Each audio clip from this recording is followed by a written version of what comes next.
Hello all, എല്ലാവരും സുഖമായിട്ട് സന്തോഷമായിട്ട് എന്ന് കരുതുന്നു.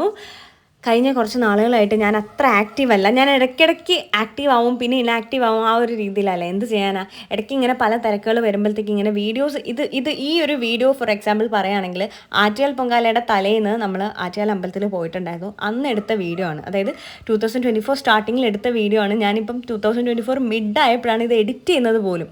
മനസ്സിലായോ? അത്രയ്ക്കും ഒരു തിരക്കും പിടിച്ച ഒരു ഓട്ടവും ഒക്കെ ആയതുകൊണ്ടാണ് കേട്ടോ ഞാൻ ഈ വീഡിയോസ് കോൺസ്റ്റൻ്റ് ആയിട്ട് അങ്ങനെ പോസ്റ്റ് ചെയ്യാത്തത്. Very sorry guys. കഴിഞ്ഞ വർഷം ആറ്റുകാൽ പൊങ്കാലയ്ക്ക് ഞങ്ങൾ എല്ലാവരും പോയിട്ടുണ്ടായിരുന്നു. അമ്മ പൊങ്കാലയ്ക്ക് ഇട്ടിട്ടുണ്ടായിരുന്നു. പക്ഷേ ഈ വട്ടം പോകാനായിട്ട് പറ്റിയില്ല കേട്ടോ. അപ്പോൾ അങ്ങനെ ഇരിക്കുമ്പോഴാണ് ഇങ്ങനെ ഞാൻ അറിയുന്നത്. വർക്കും കാര്യങ്ങളൊക്കെ ആയിട്ട് ഞാൻ മെയിൻലി ട്രിവാൻഡ്രം തന്നെയായിരുന്നു. അപ്പോൾ ഇൻ ബിറ്റ്വീൻ വീട്ടിലേക്ക് വരും. അങ്ങനെ നിൽക്കണം, അങ്ങോട്ടും ഇങ്ങോട്ടും ബാക്ക് ആൻഡ് ഫോർത്ത് ഇങ്ങനെ ട്രാവൽ ചെയ്തുകൊണ്ടിരിക്കുന്ന ഒരു ടൈമാണ്. അങ്ങനെ വീട്ടിൽ ഷൂട്ടൊക്കെ കഴിഞ്ഞ് വീട്ടിലേക്ക് വന്ന് കയറിയപ്പോഴാണ് ഞാൻ അറിയുന്നത്, ഓക്കെ ആറ്റുകാൽ പൊങ്കാലയാണ് 2 ദിവസം കഴിയുമ്പോഴത്തേക്ക്. അങ്ങനെ ഇരുന്നപ്പോഴത്തേക്ക് എൻ്റെ അമ്മയ്ക്കൊരു വല്ലാത്ത വിഷമമായിരുന്നു കേട്ടോ. വിഷമം എന്ന് വെച്ച് കഴിഞ്ഞാൽ, അമ്മ കഴിഞ്ഞ വട്ടം ആറ്റുകാൽ പൊങ്കാലയ്ക്ക് പോയിട്ടുണ്ടായിരുന്നു. ഫസ്റ്റ് ടൈം ആണെന്ന് തോന്നുന്നു അന്നാ പോയത്. പിന്നെ ഈ വട്ടം പോകാൻ പറ്റിയില്ല, പൊങ്കാല ഇടാൻ പറ്റിയില്ലല്ലോ. പോകാൻ പറ്റാത്തതിലുള്ള വിഷമം ഉണ്ടായിരുന്നു. അങ്ങനെ പറഞ്ഞപ്പോൾ ഞാനാണ് അമ്മയോട് പറഞ്ഞത്, ഒരു കാര്യം ചെയ്യാം, നമുക്ക് ഇന്ന് പോവാം. അതായത് ആറ്റുകാൽ പൊങ്കാലയുടെ തലേന്നത്തെ ദിവസം വൈകുന്നേരം നമുക്ക് പോകാം. ഉച്ചയായപ്പോഴാണ് കേട്ടോ ഞാൻ ഈ ഒരു പ്ലാൻ ഉണ്ടാക്കുന്നത്. എന്നിട്ട് നമുക്ക് നേരെ അങ്ങോട്ടേക്ക് പോവാം, സിസ്റ്ററിനെയും കൂട്ടാം. എന്നിട്ട് നമുക്ക് ലൈറ്റൊക്കെ കണ്ടിട്ട്, ഇനിയിപ്പോൾ അമ്പലത്തിനകത്ത് എന്തായാലും ഭയങ്കര തിരക്കായിരിക്കും, നമുക്ക് പോകാൻ പോലും പറ്റുമെന്ന് തോന്നുന്നില്ല. എന്തായാലും വഴി കൂടെങ്കിലും നമുക്ക് പോയി ആ ലൈറ്റും തിരക്കും ഒക്കെ ഒന്ന് കണ്ടിട്ട് വരാം എന്ന് പറഞ്ഞിട്ട് ഞാൻ അമ്മേനെ നിർബന്ധിച്ച് ഫോഴ്സ്ഫുള്ളി ഞാൻ കൊണ്ടുവരികയായിരുന്നു കേട്ടോ. അങ്ങനെ ഞാനിത് പറഞ്ഞു, അച്ഛനെ വിളിക്കണു, പിന്നെ എൻ്റെ സിസ്റ്ററിനെ ഫോൺ ചെയ്തിട്ട്, എടി നമ്മൾ അങ്ങോട്ടേക്ക് വരികയാണ്, നീ ഫ്രീ ആണോ എങ്കിൽ അങ്ങോട്ടേക്ക് വരാം എന്ന രീതിയിലൊക്കെ നമ്മൾ സംസാരിച്ച് ഡിസൈഡ് ചെയ്ത് വിത്തിൻ മിനിറ്റ്സ് ഞങ്ങൾ പെട്ടെന്ന് തന്നെ റെഡി ആയിരുന്നു. അപ്പോൾ മുടിയൊക്കെ ഞാൻ കുളിച്ചിട്ടുണ്ടായിരുന്നു, പക്ഷേ അത് ഉണക്കാൻ പോലും സമയം കിട്ടില്ല, നേരെ കാറി കയറിയായിരുന്നു കേട്ടോ. അപ്പോൾ അങ്ങനെ നമ്മൾ ഇങ്ങനെ അങ്ങോട്ടേക്ക് പോകുന്ന വഴിക്ക് തന്നെ കുറേ അമ്പലങ്ങളിൽ ഉത്സവം കാര്യങ്ങളൊക്കെ ഉണ്ടായിരുന്നു. അപ്പോൾ അതിൻ്റെ കുറേ ലൈറ്റും കാര്യങ്ങളൊക്കെ കണ്ട്, ശരിക്കും പറഞ്ഞാൽ ഇതൊക്കെ കാണുമ്പോൾ ഇതൊക്കെ ഞങ്ങൾക്ക് ഭയങ്കര ഇഷ്ടമാണ്. ഞാൻ പറയാറില്ല, എൻ്റെ വീടിൻ്റെ തൊട്ട് താഴെ തന്നെ അമ്പലമാണ്. അപ്പോൾ ഈ അമ്പലത്തിൽ ഉത്സവം വരെ ശിവരാത്രിക്കൊക്കെ നമ്മുടെ വീടിൻ്റെ ഫ്രണ്ടിലൊക്കെ ഇതേപോലെ ലൈറ്റും ഡെക്കറേഷൻസും കാര്യങ്ങളൊക്കെ ഉണ്ടാവും. അപ്പോൾ നമ്മളിത് കണ്ട് വളർന്നത് കൊണ്ട് തന്നെ ഇത് കാണുമ്പോൾ ഒരു ഭയങ്കര സന്തോഷമാണ്. ഞാൻ പറഞ്ഞല്ലോ, നമ്മൾ ഒരു 1.5 മണിക്കൂറിനകത്ത് വെച്ചിട്ടാണ് നമ്മൾ എല്ലാവരും റെഡി ആയിട്ട് നമ്മൾ ഇറങ്ങുന്നത്. അപ്പോൾ വൈകുന്നേരം ഓൾറെഡി ആയിട്ടുണ്ടായിരുന്നു. അപ്പോൾ എന്തായാലും നൈറ്റ് ആവും എന്നറിയാം അമ്പലത്തിൻ്റെ പരിസരത്ത് എത്താൻ തന്നെ. പിന്നെ ട്രാഫിക്കും കാര്യങ്ങളൊക്കെ കാരണം അവിടെ എത്തുമോയെന്ന് സംശയം. പക്ഷെ എന്നാലും നമ്മൾ ട്രൈ ചെയ്യാതെ നമ്മൾ അറിയാൻ പറ്റില്ലല്ലോ. അപ്പോൾ നേരെ സിസ്റ്ററിൻ്റെ ഫ്ലാറ്റിൽ പോയി കുട്ടികളെയും സിസ്റ്ററിനെയൊക്കെ പിക്ക് ചെയ്തു. നമ്മളെല്ലാവരും പിക്ക് ചെയ്തിട്ട് നമ്മൾ അവിടെ നിന്ന് നേരെ പോവാണ്. അതേക്കൂട്ട് സിസ്റ്ററിൻ്റെ ഇൻലോസിൻ്റെ വീട്ടിൽ ഒന്ന് പോകണമായിരുന്നു. അപ്പോൾ നമ്മൾ നേരെ അങ്ങോട്ടേക്ക് പോവാം. അപ്പോൾ അത് കഴക്കൂട്ടത്താണ് കേട്ടോ. അപ്പോൾ സിസ്റ്ററിൻ്റെ ഫ്ലാറ്റിൽ നിന്ന് അവിടേക്ക് അത്ര എനിക്കൊന്നൊരു ഹാർഡ്ലി ഒരു 15 മിനിറ്റ്സ് അത്രയേ ഉള്ളൂ. അപ്പോൾ നമ്മൾ അവിടെ നിന്ന് നേരെ അങ്ങോട്ടേക്ക് പോകുന്ന വഴിക്ക് അവിടെ ഒരു വലിയ അമ്പലം ഉണ്ട് കേട്ടോ. അപ്പോൾ എൻ്റെ സിസ്റ്റർ പണ്ട് ഇവിടെ താമസിച്ചുകൊണ്ട്, അവർ ജോയിൻറ്റ് ഫാമിലി ആയിട്ട് താമസിച്ചുകൊണ്ടിരുന്ന ടൈമിൽ ഈ അമ്പലത്തിൽ എപ്പോഴും വരുമായിരുന്നു. അപ്പം നമ്മളോട് പറയായിരുന്നു, ഇവിടെ കഴക്കൂട്ടം അമ്പലത്തിൽ രാവിലെ ഞാൻ ഇതിന് പോയി എന്നൊക്കെ പറയാറുണ്ടായിരുന്നു. അപ്പോൾ നമ്മൾ വിചാരിച്ചു, എന്തായാലും ശരി, ഇവിടെ കയറിയിട്ട് ഇവിടെ നിന്ന് വീട്ടിലും പോയിട്ട് നമുക്ക് അങ്ങോട്ടേക്ക് പോകാൻ നേരത്തെ നമ്മൾ നേരെ അത് അമ്പലത്തിനകത്ത് കയറുക. അപ്പോൾ അധികം തിരക്കും കാര്യങ്ങളൊന്നും ഇല്ലായിരുന്നു. നമ്മൾ പെട്ടെന്ന് തന്നെ അവിടെ വായനയും കാര്യങ്ങളൊക്കെ ഉണ്ടായിരുന്നു. എനിക്ക് തോന്നുന്നു ആറ്റുകാൽ പൊങ്കാല റിലേറ്റഡ് ആയിട്ടുള്ള കാര്യങ്ങളായിരുന്നു തോന്നുന്നു. അങ്ങനെ നമ്മൾ അവിടെ നിന്ന് പെട്ടെന്ന് തന്നെ നമ്മൾ ഇറങ്ങിയിട്ട് ഇവിടെ ആണ് കേട്ടോ സിസ്റ്ററിൻ്റെ ഇൻലോയുടെ വീട്. സോ നമ്മൾ അവിടെ വന്നു, കുട്ടികളൊക്കെ ആയിട്ട് കുറച്ച് നേരം ഇരുന്ന് സംസാരിച്ചു. നമ്മൾ കുറേ ആയി ഇങ്ങോട്ടേക്ക് വന്നിട്ട്. അപ്പോൾ അത് കാരണം എനിക്ക് തോന്നുന്നു ഞങ്ങളുടെ കല്യാണം കഴിഞ്ഞിട്ട് നമ്മൾ ഫസ്റ്റ് ടൈമാണ് വരുന്നതെന്ന് തോന്നുന്നു. അപ്പോൾ ഒരു 15 മിനിറ്റ് അത്രയും നമ്മളവിടെ സ്പെൻഡ് ചെയ്തിട്ട് നമ്മൾ അപ്പം തന്നെ അവിടെ നിന്ന് ഇറങ്ങി. അപ്പം ഇനി നേരെ നമ്മൾ ആറ്റുകാലിലേക്ക് പോവാണ് കേട്ടോ. സിസ്റ്ററും കുട്ടികളും ആയിട്ട് തന്നെ നമ്മൾ പോവാണ്. സിസ്റ്റർ ഓൾറെഡി രാവിലെ പോയിട്ടുണ്ടായിരുന്നു, തൊഴുതിട്ട് വന്നു. അപ്പോൾ അവൾ പറയുന്നുണ്ടായിരുന്നു, രാവിലെ പോയപ്പോൾ തന്നെ ഭയങ്കര തിരക്കായിരുന്നു. അപ്പോൾ ഇപ്പം എന്തായിരിക്കും, നമുക്ക് അവിടെ ഒന്നും എത്താൻ പോലും പറ്റില്ല, എന്നാലും നമുക്കൊന്ന് പോയി നോക്കാം, എന്തായാലും അമ്മയുടെ ആ ഒരു വിഷമം അങ്ങോട്ട് മാറ്റി കൊടുക്കാം. സോ ലൈറ്റ് കണ്ടിട്ടായാലും അമ്മയ്ക്ക് സന്തോഷമാവുമെന്ന് എനിക്കറിയാം, അതുകൊണ്ട് കുഴപ്പമില്ല. പിന്നെ ഓൾറെഡി നമ്മുടെ മനസ്സിൽ അകത്ത് കയറാൻ പോലും പറ്റില്ല എന്നറിയാം, നമ്മൾ ഹോപ്പ് വെച്ചിട്ടില്ല. അപ്പോൾ അത് കാരണം തന്നെ കയറിയില്ലെങ്കിലും വിഷമമില്ല. കാരണം നമ്മൾ ഹോപ്പ് വയ്ക്കുമ്പോഴല്ലേ നമുക്ക് വിഷമം. അത് കാരണം നമ്മളിതേ നേരെ അങ്ങോട്ടേക്ക് പോവാണ്. പണ്ട് ഞാനും ഷൂട്ടിംഗ് ഒക്കെ നടക്കുന്ന ടൈമിൽ എൻ്റെ കൂടെയുള്ള ചില ആർട്ടിസ്റ്റിനൊക്കെ അക്കോമഡേഷൻ കൊടുത്തിരുന്നത് നമ്മുടെ ആറ്റുകാൽ അമ്പലത്തിൻ്റെ തൊട്ട് ബാക്കിലുള്ള ഒരു ഹോട്ടലിലായിരുന്നു, ലോഡ്ജ് എന്ന് പറയാം, അവിടെ ആയിരുന്നു കേട്ടോ. അപ്പോൾ പല ആർട്ടിസ്റ്റിനെയും പിക്ക് ചെയ്യാനായിട്ട് അങ്ങോട്ടേക്ക് വരുമായിരുന്നു. ഒരു വട്ടം പോലും ഞാൻ ഈ അമ്പലത്തിൽ കയറിയിട്ടില്ല. അപ്പോൾ പലപ്പോഴും എൻ്റെ കൂടെയുള്ള പല ആർട്ടിസ്റ്റും ജസ്റ്റ് ഒന്ന് കയറി തൊഴുതിട്ട് വരാമെന്ന് പറയുമ്പോൾ പോലും ഞാൻ കാറിൽ ഇങ്ങനെ ഇരിക്കുകയായിരുന്നു. കാരണം ഞാൻ കുളിച്ചിട്ടൊന്നും ഉണ്ടാവില്ല. അപ്പോൾ നമ്മൾക്കാണെങ്കിലും ഈ വൃത്തിയൊന്നും ഇല്ലാണ്ട് എങ്ങനെയാണ് പോകുന്നത് എന്നൊരു രീതിയിൽ ഇരിക്കും. പക്ഷെ നമ്മൾക്ക് ഊഹിക്കാനും പറ്റില്ലല്ലോ ഇന്ന ദിവസം നമുക്ക് പോകാൻ പറ്റും എന്നറിയില്ല. നമ്മൾ ഓരോ ആർട്ടിസ്റ്റിനെ പിക്ക് ചെയ്തായിരിക്കും പോകുന്നത്. അപ്പം ഫൈനലി അവിടെ എത്തുമ്പോഴായിരിക്കും അയ്യോ ഇവിടെ ആയിരുന്നു എന്ന് നമ്മൾ മനസ്സിലാക്കുന്നത്. ചില ദിവസങ്ങൾ ചിലപ്പോൾ ആ ആർട്ടിസ്റ്റ് ഉണ്ടാവത്തുമില്ല എന്താനും. അപ്പോൾ അതൊക്കെ കാരണം എനിക്ക് പല ചാൻസസ് ഉണ്ടായിരുന്നു. അതായത് ആ സമയത്തൊന്നും അമ്പലത്തിലൊന്നും ഒരു മനുഷ്യർ പോലും കാണില്ലായിരുന്നു. പക്ഷെ ജസ്റ്റ് ആ മതിലിനപ്പുറത്ത് നിന്നിങ്ങനെ നോക്കാനല്ലാണ്ട് എനിക്കകത്ത് പോകാനായിട്ട് പറ്റിയിട്ടില്ല കേട്ടോ, പല റീസൺസ് കാരണം. അപ്പോൾ ഫൈനലി ഞാൻ ഇങ്ങനെ ഓക്കെ പോകാമെന്ന് വിചാരിച്ചപ്പോഴത്തേക്ക് വൺ ട്രാഫിക്. നിങ്ങളിപ്പം കണ്ടിട്ടുണ്ടാവുമല്ലോ, വണ്ടിയൊന്നും വിടുന്ന കൂടിയില്ലായിരുന്നു. ശരിക്കും പറഞ്ഞു കഴിഞ്ഞാൽ നമ്മൾ ഓൾമോസ്റ്റ് ഒരു 1.5 മണിക്കൂറോളം ട്രാഫിക്കിൽ കിടന്നു. പിന്നെ ഇതേപോലെ ചെറിയ ചെറിയ കെട്ടുകാഴ്ചയോ അതൊക്കെ ഇങ്ങനെ പോകുമ്പോഴത്തേക്ക് നമ്മൾക്ക് അതൊക്കെ കാണുന്നുണ്ടാവും. കണ്ടോ വണ്ടികൾ അങ്ങോട്ടേക്ക് പോകുന്ന വണ്ടികൾ ഇങ്ങോട്ടേക്ക് വരിക, ആകെപ്പാടൊരു ബഹളമായിരുന്നു കേട്ടോ സീരിയസ്ലി.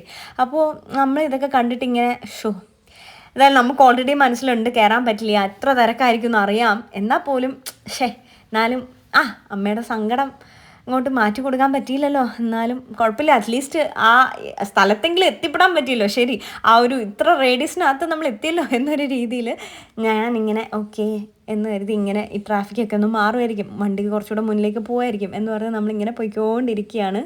മെയിൻ പ്രശ്നം എന്താണെന്നറിയോ, ഈ ചെറിയ വഴിയാണ് കേട്ടോ. ആ വഴിയിൽ തന്നെ വണ്ടികൾ പാർക്ക് ചെയ്ത് വെച്ചിട്ട് പോകും. നിങ്ങൾക്കിപ്പോൾ സൈഡിലൊക്കെ കാണുന്നുണ്ടല്ലോ. അപ്പോൾ അത് കാരണം തന്നെ ഇപ്പോൾ അങ്ങോട്ടും ഇങ്ങോട്ടും വണ്ടി പോകാൻ പറ്റുമെങ്കിൽ ഈ ഇത് കാരണം അറ്റ് എ ടൈം ഒരു ലെയിനിലുള്ള വണ്ടികൾക്ക് മാത്രമേ പോകാൻ പറ്റുള്ളൂ, അല്ലെങ്കിൽ ഒറ്റ സൈഡിലുള്ള വണ്ടികൾക്ക് മാത്രമേ പോകാൻ പറ്റുള്ളൂ. മറ്റേ വണ്ടികൾ വെയിറ്റ് ചെയ്യണം ഇവർ നിർത്തിയിട്ട്. ആ ഒരു രീതിയിലാവും. പിന്നെ ട്രാഫിക് ജാം ആവുന്നു, പിന്നെ വണ്ടി നിർത്തിയിട്ട് ആൾക്കാർ ഇറങ്ങി വന്നിട്ട് ട്രാഫിക് കളയുന്നു, പിന്നെ അവരുടെ വണ്ടി എടുക്കാനായിട്ട്. അങ്ങനെ ആകെപ്പാടൊരു ബഹളമായിരുന്നു ഗൈസ്. പിന്നെ ഇതിൻ്റെ ഇടയ്ക്ക് ഇതേപോലെ ചെണ്ട, അതേപോലെ കളിപ്പാട്ടങ്ങളും കാര്യങ്ങളൊക്കെ വിൽക്കുന്ന ആൾക്കാരൊക്കെ ഉണ്ടാകും. അപ്പോൾ പിള്ളേർക്ക് ഇതൊക്കെ കണ്ടപ്പോഴത്തേക്ക് അത് വേണം ഇത് വേണം എന്ന് പറഞ്ഞ് ആകെപ്പാടെ ബഹളമായിരുന്നു. പുറത്തും നല്ല ഭയങ്കര സൗണ്ടിൽ ഇങ്ങനെ പല പല പാട്ടുകൾ ഇങ്ങനെ കേൾക്കുമായിരുന്നു. അപ്പോൾ വണ്ടിക്കകത്ത് നമ്മൾ പാട്ടിട്ട് കുട്ടികളിങ്ങനെ അതൊക്കെ ഒരു രസമായിരുന്നു. അവരിങ്ങനെ ഡാൻസൊക്കെ കളിച്ച് ആ ഒരു രീതിയിൽ വൻ ഹാപ്പി മൂഡിലായിരുന്നു. നമ്മളൊരു 3-4 വട്ടം സെയിം അമ്പലത്തിൻ്റെ ഫ്രണ്ടിൽ കൂടെ അങ്ങോട്ടും ഇങ്ങോട്ടും പോവാണ് കേട്ടോ.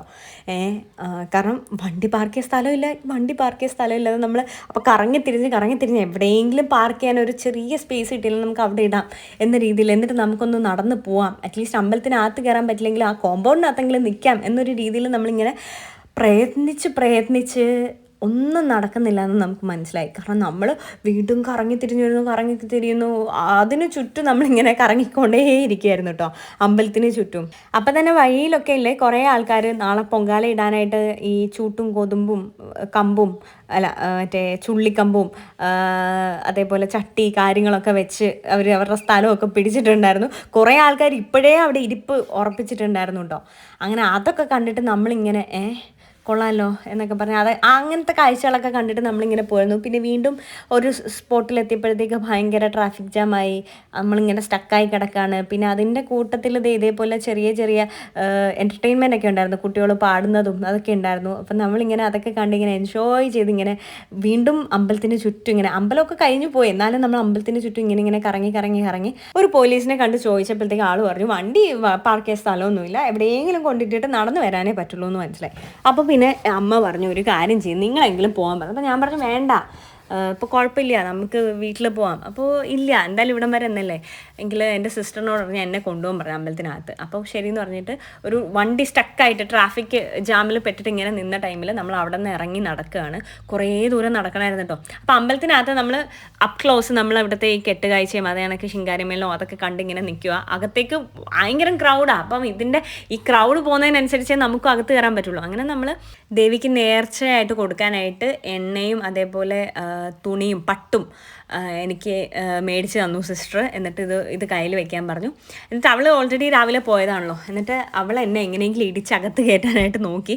അങ്ങനെ ഓരോ സ്ഥലങ്ങളിൽ പോകുമ്പോൾ അവിടെയൊക്കെ ഈ ഓഫീസേഴ്സ് കാണുമല്ലോ, അപ്പോൾ അവരോടൊക്കെ പറയും ഒന്ന് കയറ്റി വിടാമോ, ഇങ്ങനെ നമ്മൾ ഇത്ര ദൂരത്ത് നിന്ന് അങ്ങനെ പറഞ്ഞ് ഇങ്ങനെ പറഞ്ഞ് പല കാര്യങ്ങൾ പറയുമ്പോഴത്തേക്ക് അവർ അങ്ങോട്ട് മാറി ഇങ്ങോട്ട് മാറി, അല്ലെ ആ ഗേറ്റിൽ പോകും, വെസ്റ്റ് നടയുണ്ട്, എവിടെ ഉണ്ട്, ഹൈ അമ്മോ, അങ്ങനെ കുറേ സ്ഥലങ്ങൾ നമ്മളിട്ട് ഓട്ടിച്ചു കേട്ടോ. ഫൈനലി എൻ്റെ സിസ്റ്റർ അവിടെ നിന്ന് ഓഫീസേഴ്സിൻ്റെ അടുത്ത് എന്തൊക്കെയൊക്കെയോ പറഞ്ഞിട്ട് എന്നെ അവൾ കയറ്റി വിട്ടു കേട്ടോ, എന്നെ മാത്രം. അപ്പോൾ സിസ്റ്റർ ഓൾറെഡി രാവിലെ പോയതുകൊണ്ട് അവൾ പറഞ്ഞു അവളെ മാത്രം കയറ്റി വിട്ടാൽ മതി എന്ന് പറഞ്ഞു. ഞാൻ പിന്നെ കമ്പിൻ്റെ ഇടയിൽ കൂടെ ഉരുണ്ട് തറയിൽ കൂടെ ഉരുണ്ടാണ് ഞാൻ അകത്ത് കയറിയത്. എന്നാലും അത് വളരെ കോമഡി ആയിട്ടുള്ളൊരു കാര്യമായിരുന്നു. അതിനെപ്പറ്റി എനിക്കിപ്പം ചിന്തിക്കുമ്പോൾ തന്നെ ഒരുമാതിരി വരുന്നു. അപ്പോൾ എനിവേസ് ഞാനപ്പം അകത്ത് കയറി തൊഴുതു. പിന്നെ അതിൻ്റെ ഇടയ്ക്ക് നമ്മൾ ചെരുപ്പിട്ടത് അമ്പലത്തിൻ്റെ മെയിൻ എൻട്രൻസിൻ്റെ അവിടെ ആയിരുന്നു കേട്ടോ. പക്ഷെ നമ്മൾ പോയത് ഏറ്റവും ബാക്കിലുണ്ടായിരുന്ന ഒരു എൻട്രൻസ് വഴിയാണ് നമ്മൾ അകത്ത് കയറിയത്. അപ്പോൾ പിന്നെ തിരിച്ച് ചെരുപ്പ് കണ്ടുപിടിച്ചിട്ട് വണ്ടി എവിടെയാണെന്ന് അറിയത്തില്ല. നമ്മൾ കോൾ ചെയ്യുമ്പോൾ അവരെവിടെ ഉള്ളതെന്ന് നമുക്ക് മനസ്സിലാകുന്നില്ല. പിന്നെ നമ്മൾ ലൈവ് ലൊക്കേഷനൊക്കെ അയച്ചു കൊടുത്തിട്ട് രണ്ടുപേരും ഇത് നമ്മൾ നടന്നു പോകുന്ന വഴി കറക്റ്റാണോ എന്നൊക്കെ നോക്കി ഞാനും സിസ്റ്ററും കൂടിയിട്ട് ഇങ്ങനെ നടന്ന് പരുവായി. ഫൈനലി ഒരു 15 മിനിറ്റ് നമ്മളിങ്ങനെ റോഡിൽ കൂടെ ഏതൊക്കെയോ ചെറിയ വഴി കൂടെയൊക്കെ നമ്മൾ നടക്കുമായിരുന്നു കേട്ടോ. അങ്ങനെ നടന്ന് നമുക്ക് വണ്ടി കിട്ടി. എന്നിട്ട് അവിടെ നിന്ന് നമ്മൾ നേരെ വയലിലേക്ക് കയറിയിരിക്കുകയാണ്. നമ്മൾ ഫുഡ് കഴിക്കാനായിട്ട് വന്നു. അപ്പോൾ അവിടെ അത്യാവശ്യം കുറച്ച് തിരക്കും കാര്യങ്ങളൊക്കെ ഉണ്ടായിരുന്നു. പ്രത്യേകിച്ച് ട്രിവാൻഡ്രം സിറ്റിയിൽ തന്നെ എനിക്ക് തോന്നുന്നു ഭയങ്കര വലിയൊരു സെലിബ്രേഷൻ അല്ലേ ആറ്റുകാൽ പൊങ്കാല എന്ന് പറയുമ്പോഴത്തേക്ക്. അപ്പോൾ തലേന്ന് അതിന് 2-3 ദിവസം മുന്നേക്ക് ആൾക്കാർ വന്ന് താമസമൊക്കെ തുടങ്ങുന്നതല്ലേ. അപ്പോൾ അത് കാരണം നമ്മൾ ഇവിടെ വന്നപ്പോഴത്തേക്ക് കുറച്ച് തിരക്കുണ്ടായിരുന്നു. കുറച്ച് നേരം ഒന്ന് വെയിറ്റ് ചെയ്യേണ്ടി വന്നു. അതിനുശേഷം നമ്മളെല്ലാവരും ഓരോരോ സാധനങ്ങളായിട്ട് ഓർഡർ ചെയ്ത് തുടങ്ങി. ആദ്യം സ്റ്റാർട്ടേഴ്സ് ജ്യൂസായിട്ട് നമ്മൾ ഓർഡർ ചെയ്തു. പിന്നെ ആസ് യൂഷ്വൽ എനിക്കിഷ്ടമുള്ള എഗ് വിൻഡലും അത് കണക്ക് ഇടിയപ്പവും മേടിച്ചു കഴിച്ചു. ഇതൊക്കെ കഴിഞ്ഞ് ഫുഡൊക്കെ കഴിച്ച് നല്ല ഹാപ്പി ആയിട്ട് നമ്മൾ മടങ്ങുകയാണ് സിസ്റ്ററിനെ ഫ്ലാറ്റിലൊക്കെ ആക്കിയിട്ട്. ഉച്ചയ്ക്ക് ഞാൻ നോക്കിയ അമ്മയല്ലായിരുന്നു കേട്ടോ. ഇപ്പോഴത്തേക്ക് അമ്മ വളരെ ഹാപ്പി ആയിട്ടുണ്ടായിരുന്നു.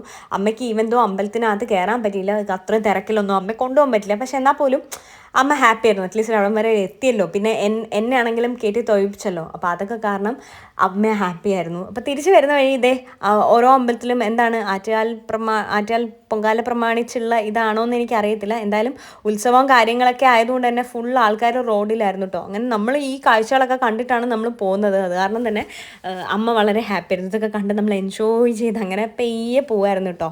കൂടുതൽ എൻജോയ് ചെയ്തുകൊണ്ടിരിക്കാനും പറ്റത്തില്ല. കാരണം എന്ന് വെച്ച് കഴിഞ്ഞാൽ വീട്ടിൽ അപ്പൂപ്പനും ഹോം നേഴ്സും മാത്രമേ ഉള്ളൂ. അപ്പോൾ അത് കാരണം നമുക്ക് തിരിച്ച് പെട്ടെന്ന് വീട്ടിൽ പോകണം. അപ്പോൾ എന്തായാലും നമ്മളിങ്ങനെ തിരിച്ച് വീട്ടിലേക്ക് പോകുന്ന വഴി കുറേയിടത്തിങ്ങനെ ഉത്സവം ഉണ്ടായിരുന്നു കേട്ടോ. അപ്പോൾ കുറേയിടത്തിങ്ങനെ ലൈറ്റൊക്കെ സെറ്റ് ചെയ്ത് വെച്ചിട്ട് അതൊക്കെ കണ്ട് നമ്മളിങ്ങനെ അതിൻ്റെ ഇടയിൽ അച്ഛൻ വിളിച്ചിട്ടുണ്ടായിരുന്നു കേട്ടോ. അപ്പോൾ അച്ഛനിങ്ങനെ വിളിച്ചിട്ട് അച്ഛനായിട്ട് ഇങ്ങനെ ഫോണിൽ സംസാരിച്ചുകൊണ്ടിരിക്കുകയായിരുന്നു. കറക്റ്റ് നമ്മൾ തിരിച്ച് വന്നത് കടയ്ക്കൽ ആ വഴിയാണ് കേട്ടോ. അപ്പോൾ ഇങ്ങനെ ഒരമ്പലം പാസ് ചെയ്തു. അങ്ങനെ ഇങ്ങനെ കുറച്ചുകൂടെ മുന്നിലേക്ക് അപ്പോൾ ഞാൻ ഇങ്ങനെ അച്ഛനോട് പറയായിരുന്നു നമ്മളിങ്ങനെ ഓരോ കാര്യങ്ങൾ ഓരോ വിശേഷങ്ങളെ അപ്പോൾ ഫോണിൽ കൂടെ ഞാനിങ്ങനെ പറഞ്ഞു കൊടുക്കുമായിരുന്നു. ഞാൻ ഈ വഴി കഴിഞ്ഞു, ഇത് ഇവിടെ എത്തി എന്നൊക്കെ പറഞ്ഞിട്ട്. അപ്പോഴത്തേക്ക് കുറച്ച് കഴിഞ്ഞപ്പോഴത്തേക്ക് ഞാൻ വിചാരിച്ചേ ഞാനെന്തിനാ ഇത് പറഞ്ഞുകൊണ്ടിരിക്കുക, അച്ഛനെ വീഡിയോ കോൾ ചെയ്ത് കാണിക്കാമല്ലോ. അങ്ങനെ നമ്മൾ കടയ്ക്കൽ വഴി ആയതുകൊണ്ട് തന്നെ കടയ്ക്കൽ അമ്പലത്തിൻ്റെ ഫ്രണ്ടിലും കൂടെ അങ്ങോട്ടേക്ക് കൂടെ ഒന്ന് പോകാമെന്ന് കരുതി. സോ നമ്മൾ അങ്ങോട്ടേക്ക് പോവാണ് കേട്ടോ. ഇപ്പം ലേറ്റ് ആയിട്ടുണ്ടായിരുന്നു. സ്റ്റിൽ അമ്പലം അടച്ചിട്ടുണ്ടാവുമെങ്കിലും നമ്മൾ ആ ഒരു വഴി കൂടെ പോയി. അപ്പോൾ അവിടെയും ഇതേപോലെ തന്നെ ഉത്സവമൊക്കെ നടക്കുകയാണ്. അപ്പോൾ അത് കാരണം അവിടെയും ലൈറ്റും കാര്യങ്ങളും ആൾക്കാരും ഒക്കെ ഉണ്ടായിരുന്നു. അപ്പോൾ ഈ ഒരു പോയിന്റിൽ എനിക്ക് തോന്നി അച്ഛൻ്റെ സ്ഥലമല്ലേ, അപ്പം അച്ഛനെ വീഡിയോ കോൾ ചെയ്ത് കാണിക്കാമെന്ന് കരുതിയിട്ട് ഞാൻ വെറുതെ അച്ഛനിങ്ങനെ നമ്മളിപ്പോൾ ഇത് പാസ് ചെയ്തു നമ്മളിങ്ങനെ കണ്ടുകൊണ്ടിരിക്കുക എന്ന് പറയുന്നതിനെക്കാട്ടിലും ഇതാണ് നല്ലതെന്ന് തോന്നിയിട്ട് ഞാനിങ്ങനെ അച്ഛനെ വീഡിയോ കോൾ ചെയ്ത് കാണിക്കുകയാണ് ഇങ്ങനെ ഓരോന്ന്. അപ്പോൾ അച്ഛൻ ഇതൊക്കെ കണ്ടിട്ട് വളരെ ഹാപ്പി ആയിട്ട് ഇങ്ങനെ ഇരിക്കുക.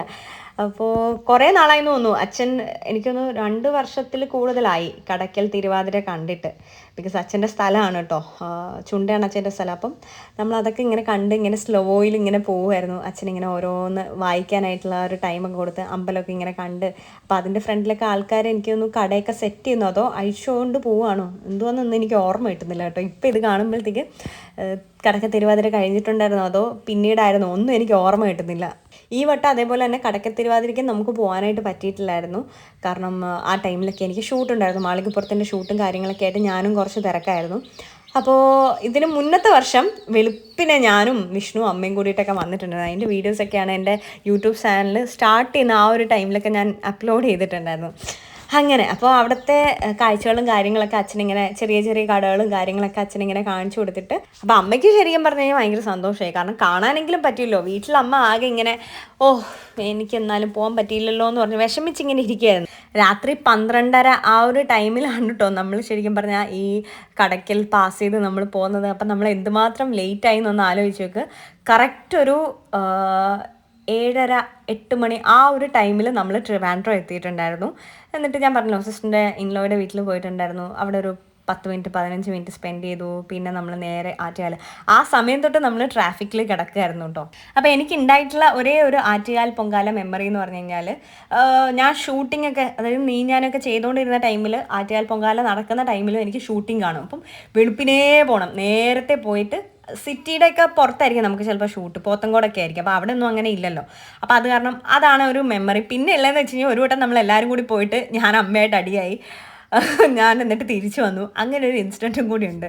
ആറ്റുകാൽ പൊങ്കാല എന്ന് പറയുമ്പോഴേ എൻ്റെ മനസ്സിൽ വരുന്നത് ഞാൻ അത് അടി ഉണ്ടാക്കിയതും തിരിച്ച് വീട്ടിലേക്ക് വന്നതും ഒക്കെയാണ് കേട്ടോ. നമ്മൾ വീടെത്തിയപ്പോഴത്തേക്കും ഏതാണ്ട് ഒരു മണിയൊക്കെ കഴിഞ്ഞിട്ടുണ്ടായിരുന്നു കേട്ടോ. അപ്പോൾ അതായിരുന്നു എൻ്റെ ആ ഒരു ആറ്റുകാൽ പൊങ്കാലയുടെ തലേന്നത്തെ ദിവസത്തെ ഒരു മെമ്മറി. അപ്പോൾ ഈ ഒരു വീഡിയോ നിങ്ങൾക്ക് എല്ലാവർക്കും ഇഷ്ടമായെന്ന് കരുതുന്നു. അപ്പോൾ അടുത്ത വീഡിയോ കാണാം. ചില ടേക്ക് കെയർ.